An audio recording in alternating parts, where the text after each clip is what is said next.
Hi guys! So for today's video ay magluluto ako ng laing. Kasi nag-request si daddy ng laing. Yan daw ang ulam namin for today. So ito yung mga ingredients. Bumili ako sa palengke 1 kilo ng ganito. Yung pang laing. Ito yung stem, ito yung dahon. Tapos bumili ako nito yung bunga niya ng gabi. Masarap kasi siya may ganito. San Fernando gabi. Tapos sasahugan natin siya ng karning baboy. Tapos ito yung spices natin, sibuyas, luya, bawang at sili. Guys, mura ang sili ngayon. Tapos meron ako dito ito, yung kakang gata at yung pangalawang gata. O, diba? So guys, tara, magluto na tayo. So guys, magsasalang na tayo. So, ganito yung version ko ng pagluto ng laing. Actually, meron na akong naluto nito sa dun sa mga nauna kong vlog. Paki-check na lang ninyo dito sa channel ko. Meron akong naluto nun ibang version naman yan. Pero ito, iba na naman. Syempre, pa iba-ibang version. Diba? So, una, lalagay ko muna yung pangalawang gata. Ay, and then, ilalagay ko yung spices. Ayan.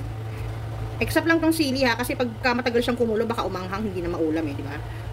Yan. Ito muna ang pangalawang gata. Pakukuluin ko muna yan. After niyang kumulo, lalagay niya natin yung ating gabi. Guys, maglalagay na rin pala ako ng asin.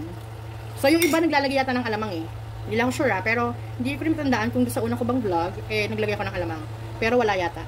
Daing yung nilagay ko dati. So, guys, ayan, kumukulo na. Lalagyan na natin yung ating gabi. Yan. Guys, nagdagdag pala ako ng tubig ha. Kasi kulang yung pangalawang gata. Ilulutuin muna natin siya. Yan. Lagyan na natin yan kasi kala lang ninyong apaw, pero mamaya iimpis yan. Ayun naman. Apaw siya, oo, pero mamaya makita nyo, kunti lang yan pag naluto. 1 kilo lang yan Oh, yan. Diba? So, hahayaan muna natin siya dyan. Tatapan ko yan, guys. So, yan. O, diba? Galing. So, hindi ko siya hahaluin muna. Kasi alam nyo nga mga kasabihan, huwag daw hahaluin para hindi daw pumati. Yan. Babalikan natin siya pag medyo umimpis na, ha? Guys, nakalimutan ko to ilagay. Pero mamaya natin ilagay pag umimpis na, hindi nakakasya O, diba? So, guys, check natin. Ayan na, diba? See? Diba umimpis na siya? Huwag muna nating haluin, ha? Ganyan-ganyan lang. Kumbaga, lang, konting ganyan, tulak-tulak lang. Mahirap na. Pero parang gusto ko haluin. Ibaba ko na yung ito, para lumasa. Diba? Nakalimutan ko kasi kanina yung ilalim. Dapat sa ilalim yan So, hihintayin lang natin siya na matuyuan pa bago natin siya lagyan ng kakang gata. Mamaya titimplahan ko yan mamaya, guys. Balikan uli natin. So, ito na siya, guys. Gusto ko lang siyang haluin.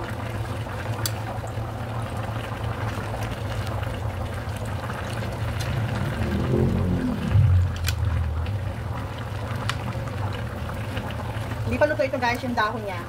Hindi pa luto. So, kailangan muna natin siya. Kaya ko siya hinalo kasi yung gabi sa ilalim. Ayan, diba? Pero ito ay hindi pa siya luto. Kita naman yung sa kulay, diba? So, babalikan ulit natin siya, guys. Guys, lalagay ko na yung sili. Tapos, lalagay ko na rin itong kakang gata. Wait lang. Tapos, lalagay ko na rin itong kakang gata. Wow, creamy! Sarap, guys.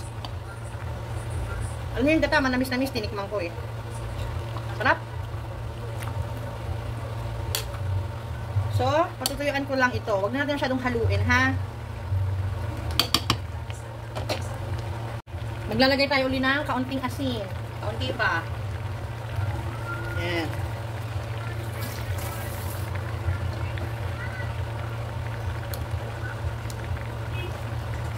Bango, guys.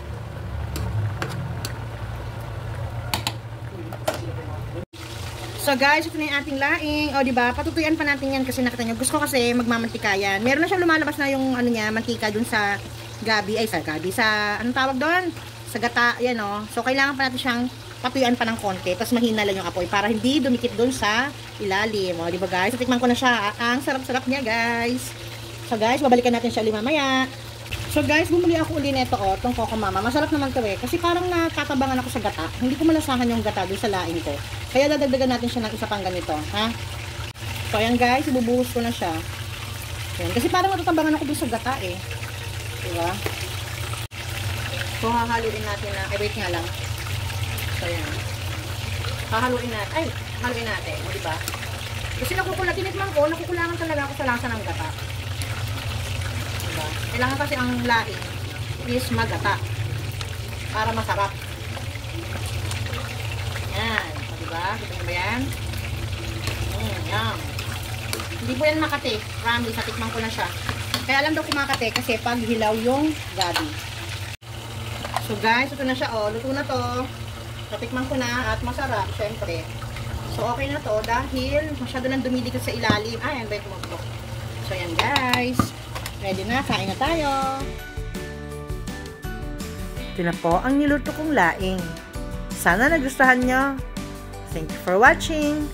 Bye!